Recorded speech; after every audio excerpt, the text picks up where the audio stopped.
Assalamu alaikum hurmatlı aksakallar, hurmatlı apalar, eceler, ağalar, yeniler, dostlar. Biz menen жолугушууга кош келдиңиздер.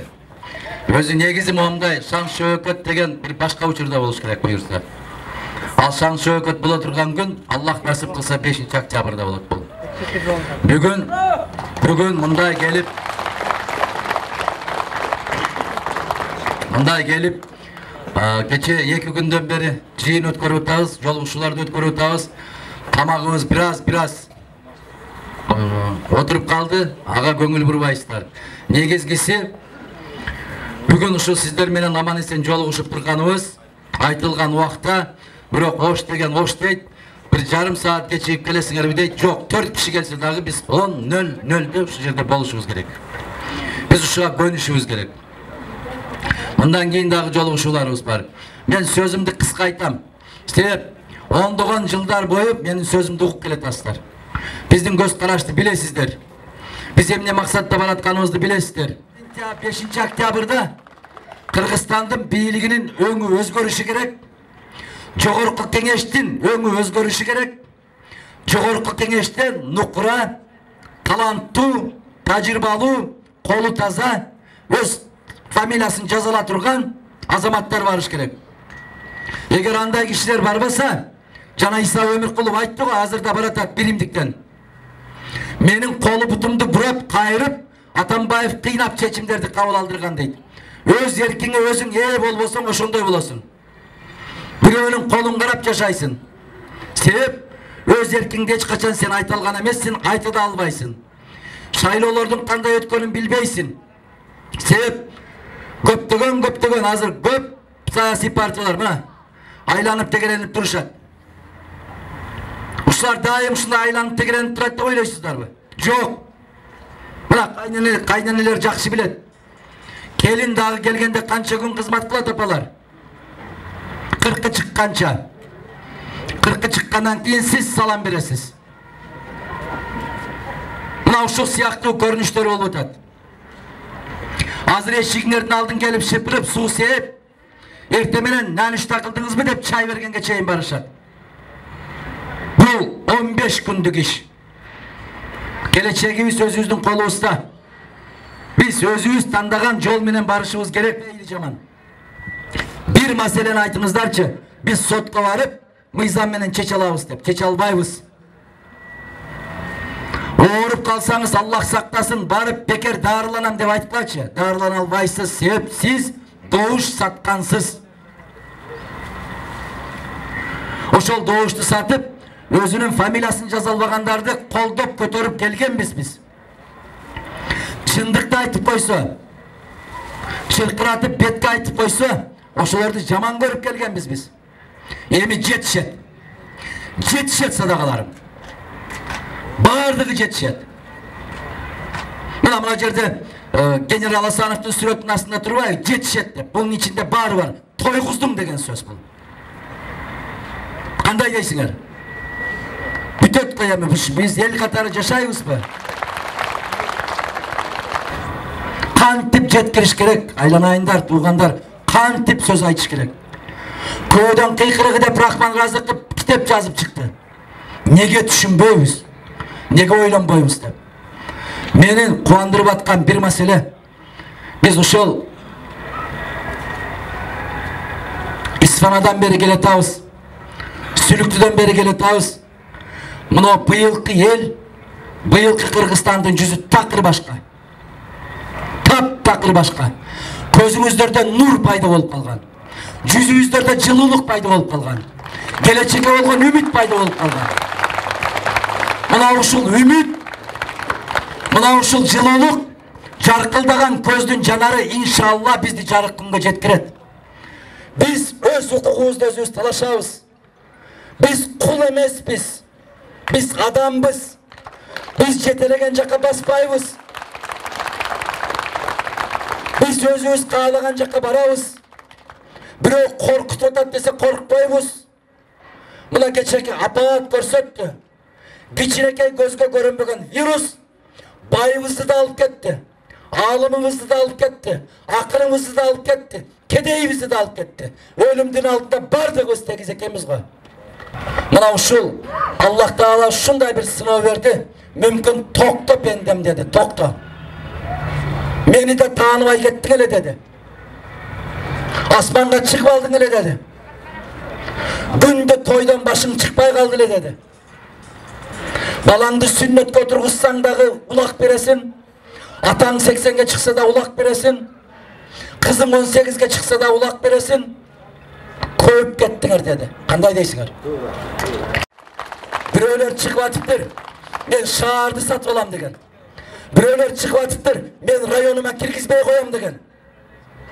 Керек болсо Кудай менен сүйлөшөм деген Намрут деген фараон дагы жок болгон. Дүйнөнүн чөнтөгүнө салып алган акчасын байлар да жок болгон. Көппөгүлө садагалар. Мына ол өтө өзүн билбей калган азаматтар пайда болуп атат.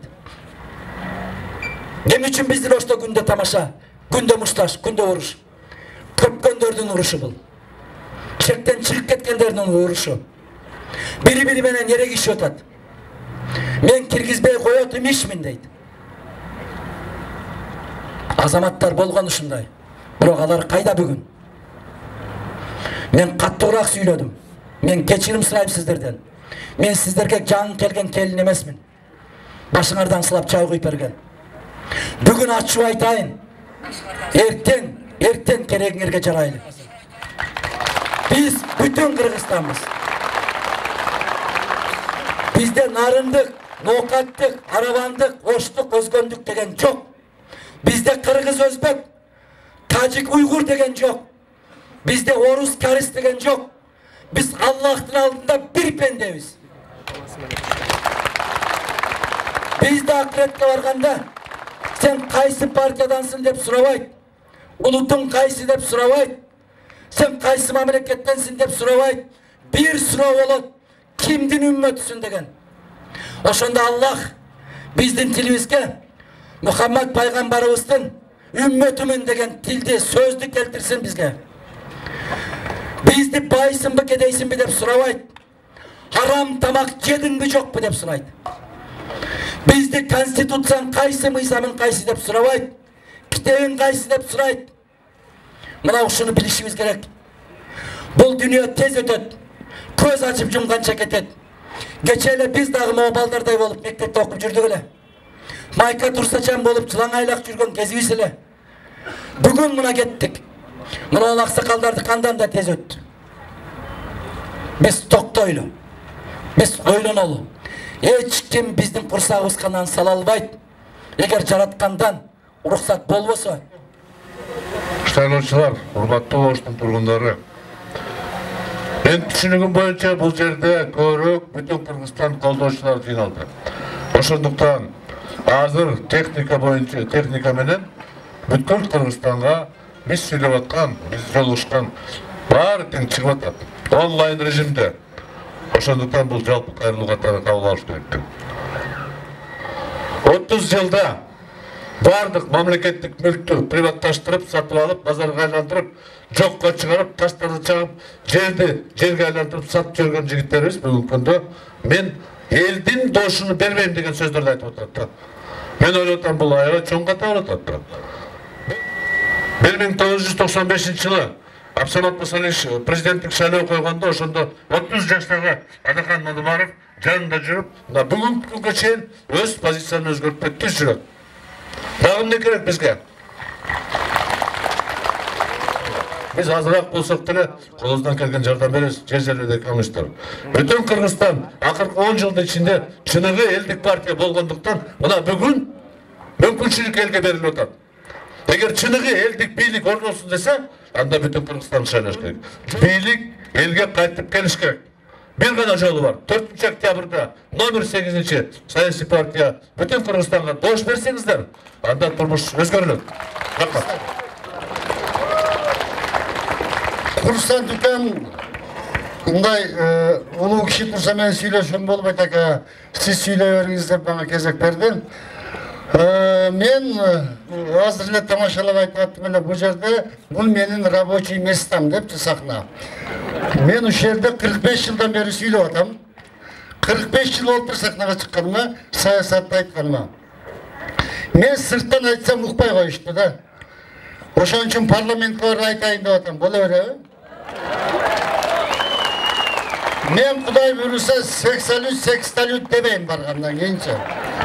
Эмнени айтканды билем, колумдагы кагазды окуй алам. Мен бир нерсени айтайын. Силерге айтпадым элем, азыр айтайын ушул жерде. Мынау Россияда барып, жолугушууларды өткөзүп, Адакан экөөбүз Казакстанга келип, Павлодардан поездга отуруп алып, самолет учпай калып, Астана шаарына келатабыз. 5-6 сааттык жол экен, бир топ жерге келгенден кийин Адакан айтып калды, ака, бир стакан кофе ичпейлиби деди. İçeylik desem pulumuz var mı değil? Var dedim. Nanca bir tengeni alıp çıkıp korsetsem, bulakçanı kayaktan alıp aldınız dedi. Öyle ben kitap sattım dedim, ben kitaplarım eldir alıp ondan çantağımı salmıyorum. Sende yok mu desem, bende yok dedi. Üzöngü kuğuş adamda karkıranı sat vergende pul kana dedim ya şu bu. Sonra?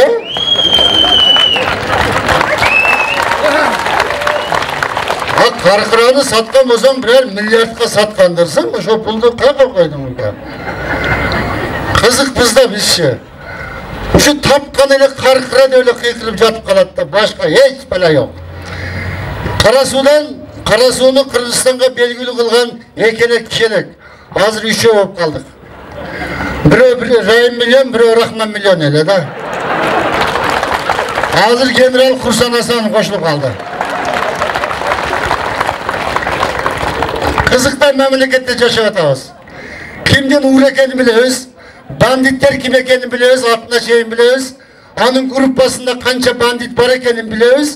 Bırak hiç bela kılmayız da. Şuna mı o? Men bilem.